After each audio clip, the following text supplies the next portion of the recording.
चुनाव के मोड में जाने ही वाली हैं, अब एक तरीके से यही कह सकते हैं।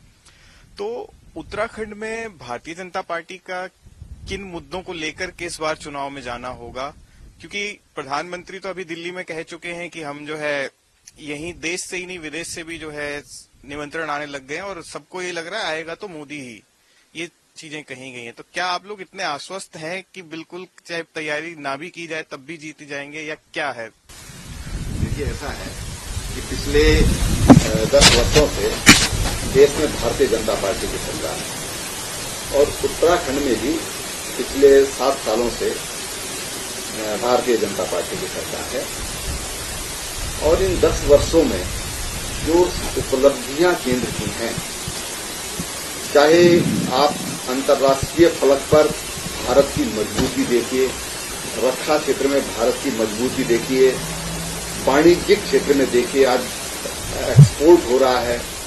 और आज की ताजा खबर यह है कि भारत की जो विकास दर है वो 1 पॉइंट समथिंग पहुंची है, जो अनुमान भी नहीं था कि इतना अधिक, अनुमान से अधिक पहुंचा है। यानी कि देश की जो अर्थव्यवस्था है वो बहुत तेजी से आगे बढ़ रही है। जो माननीय प्रधानमंत्री जी ने कहा कि हम भारत की $5 ट्रिलियन की अर्थव्यवस्था हम भारत की बनाना चाहते हैं, तो हम अर्थ के क्षेत्र में देखिए, अंतर्राष्ट्रीय जो नीतिगत मसले होते हैं, विदेश नीति हम जिसको कहते हैं, उन मसलों पर देखें, या देश की विकास दर को हम देखें, तो भारत ने अभूतपूर्व काम किया है। जहां तक इंफ्रास्ट्रक्चर डेवलपमेंट की बात है, आज रोड, आज पूरे देश की सड़कें और पूरा सीमांत तक सड़कें तो बेहतरीन किस्म की सड़कें बनी हैं। पहाड़ों में रोपवेज के लिए एक नया रास्ता खोला है भारत सरकार ने। स्टेट बनाती थी, लेकिन अब भारत सरकार ने भी जो पर्वतीय क्षेत्र हैं वहां के लिए रोपवेज के लिए एक विशेष काम शुरू किया है। और रेल का आप देख लीजिए, एयर का देख लीजिए, और हेल्थ के क्षेत्र में देखिए आप कितने विश्वविद्यालय, कितने एम्स आते हैं। इस एम्स आज देश में काम कर रहे हैं जो आज से 10 साल पहले केवल 6 एम्स थे। इसी तरह से शिक्षा के क्षेत्र में देखिए, नई एजुकेशन पॉलिसी लाए हैं। महिलाओं के कल्याण के लिए तमाम तरह की योजनाएं आज भारत सरकार लाई है। युवाओं के लिए, किसानों के लिए, मजदूरों के लिए तमाम इस तरह की योजनाएं भारत सरकार लेकर आई है। मेरा आशा ये है कि हम इन 9-10 वर्षों की जो उपलब्धियां हैं उनको लेकर के जनता के बीच में जा रहे हैं। और दूसरी बात ये कि भविष्य का भारत कैसे होगा, विकसित भारत कैसे होगा, उसके लिए हम तमाम देशवासियों से प्रस्ताव ले रहे हैं, सुझाव ले रहे हैं। और विकसित भारत का जो एक विजन डॉक्यूमेंट तैयार होगा उसको लेकर के लोग जनता के बीच में जाएंगे। जो किया, जो करेंगे, उसको लेकर जनता के बीच में जाएंगे।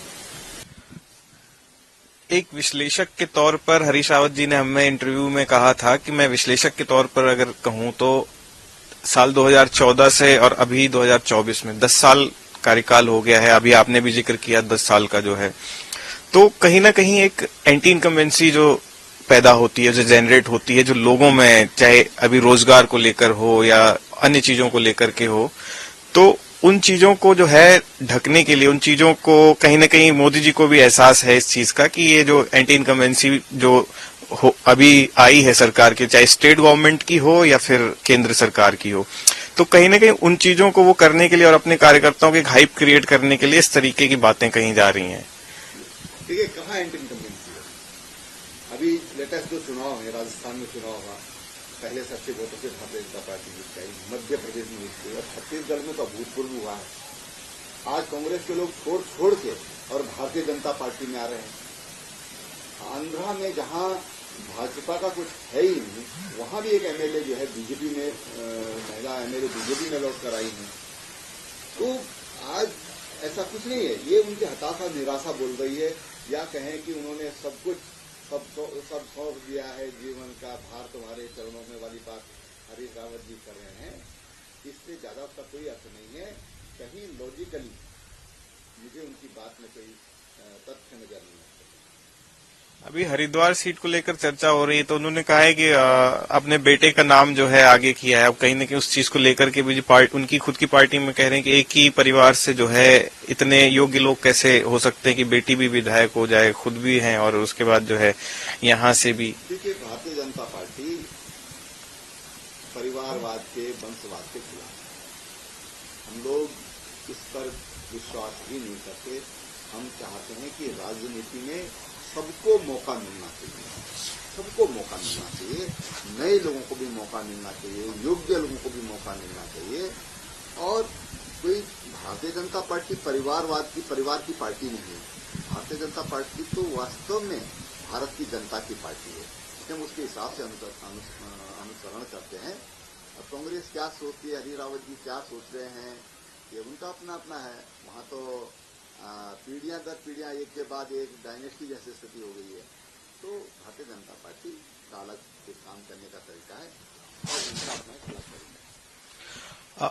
उत्तराखंड की अगर मैं बात करूं तो उत्तराखंड में किन मुद्दों को लेकर जनता के बीच जाएंगे? क्या ऐसी उपलब्धियां हैं, चाहे स्टेट गवर्नमेंट की हो या केंद्र सरकार की, जिससे जो है जिसको आगे रख करके वोट मांगे, या सिर्फ मोदी जी के नाम पर ही जो है वोट मांगा जाएगा? देखिए, उत्तराखंड की जहां तक हम बात करें तो उत्तराखंड में कितनी नई ट्रेनें यहाँ उत्तराखंड में लग गई हैं।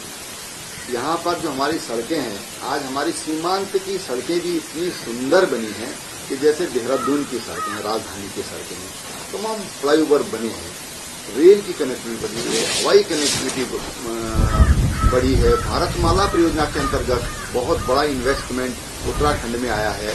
अगर हम लोकल की बात करें, हल्द्वानी में जमरानी बांध की कब से डिमांड हो रही थी, आज इसके लिए पैसा भारत सरकार दे रही है। देहरादून में स्ट्रॉन्ग बांध वो रास्ते पर आया है। यूसीसी जैसा कानून आज उत्तराखंड सरकार बनाकर लाई है। तमाम लोग, आप सेना में भर्ती का मसला देखिए, स्टेट में तमाम जो भर्तियां हैं उनमें देखिए लगातार भर्तियां चल रही हैं। हम इन तमाम मुद्दों को लेकर के, इन उपलब्धियों को लेकर के जनता के बीच में रहेंगे। महिला कल्याण के लिए देखिए, आपकी माननीय प्रधानमंत्री जी ने देहरादून में ही कहा कि हम 2 करोड़ लखपति दीदियां बनाएंगे। अब 2 करोड़ को बढ़ाकर के 3 करोड़ कर दिया। तो उसके लिए तमाम समाज को तैयार किया जा रहा है। महिला आरक्षण है, विधानसभाओं और लोकसभाओं में महिलाओं का आरक्षण है। अगले नेक्स्ट जो चुनाव होगा उसमें महिलाओं का आरक्षण जैसा विषय होगा। तो तमाम आज समाज के जो दोनों तबके हैं, स्त्री और पुरुष, दोनों को एक तरह से राजनीति में भी सहभागिता का मौका ये भारतीय जनता पार्टी दे रही है। इन सारे विषयों को लेकर हम जनता के महिलाओं की बात कर रहे हैं तो विपक्ष आपको जो है एक अंकिता भंडारी का जो मामला हुआ था उसको लेकर के आप लोग को घेरता है, और रोजगार की बात करी, चाहे आपने सेना की बात की हो, तो अग्निपथ जो स्कीम आई है, अग्निवीर योजना जो है, उसको लेकर के कई सवाल उठते हैं कि पहाड़ में जो है एक ऐसा होता था कि हर घर से सेना में जाते, तो आज लोग जो है कतरा रहे हैं उस तरीके से जाने को। तमाम ये मुद्दों को लेकर विपक्ष जो है, महिलाओं की जहां तक बात है, अंकिता भंडारी क्या देखिए, उन तमाम लोग आज न्यायालय में मुकदमा चल रहा है, और इसलिए जब न्यायालय में कोई मुकदमा चल रहा है तो हमको न्यायालय पर तो विश्वास करना पड़ेगा।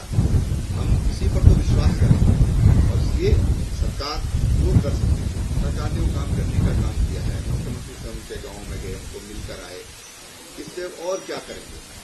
और इसलिए जो आज न्यायालय में मुकदमा चल रहा है, और न्यायालय पर हमको सबको भरोसा करना चाहिए, ऐसा मेरा मानना है। अब एक आखिरी सवाल आपसे पूछूंगा, क्योंकि आप एक अनुभवी रहे हैं, राज्य की जिम्मेदारी भी संभाली है, तो कहीं न कहीं इस बार के जो चुनाव जो माहौल जो दिख रहा है, चाहे एक ये राम मंदिर को लेकर के हो, यूसीसी जो है आपके यहाँ से जो लागू हुआ हो, तो कितना पूरे ऑल ओवर, अभी हाल ही में आप उत्तर प्रदेश से होकर के आ रहे हैं, तो किस तरीके की स्थिति दिख रही है भाजपा की इन सब जगहों पर? देखिए, बहुत बेहतर माहौल है।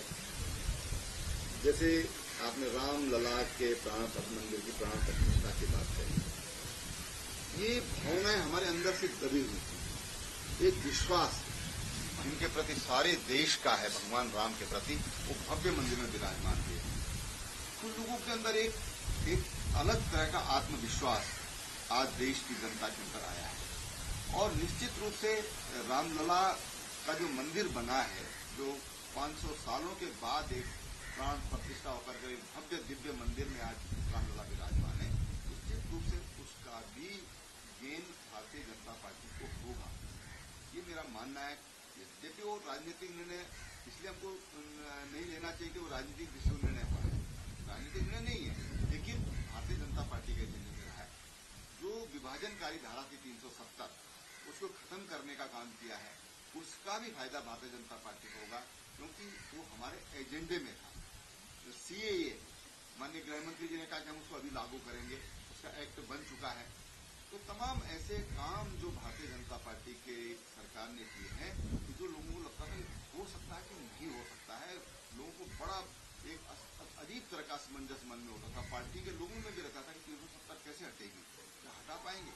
लेकिन आज सबको जो एक वायदा देश की जनता से लगातार 50 साल से कर रहे थे, उन वायदों को भी हम लोग चुनाव के तौर पे एक और सवाल मैं आपसे पूछूंगा कि अभी जिस तरीके का माहौल दिख रहा है, तमाम लोग आपको जो है कहीं न कहीं आप अभी घोषणा पत्र के उसमें जो है एक रोल दिया गया, अपना रोल और कहाँ देखते हैं? पार्टी को क्या लगता है कि कई सारी जगहों पे बस है कि हर जगह रोल, अब काम है, डिवीजन होता है काम का कि इसको कौन देख सकता है, इसके लिए कौन देख सकता है, वो रोल पार्टी ने दिया, वो पार्टी ने काम किया, वो काम हम कर रहे हैं। ऐसे सब लोगों को काम दिए गए हैं कि भाई आपको ये काम करना है, तो सब कार्यकर्ता अपना काम कर रहे हैं।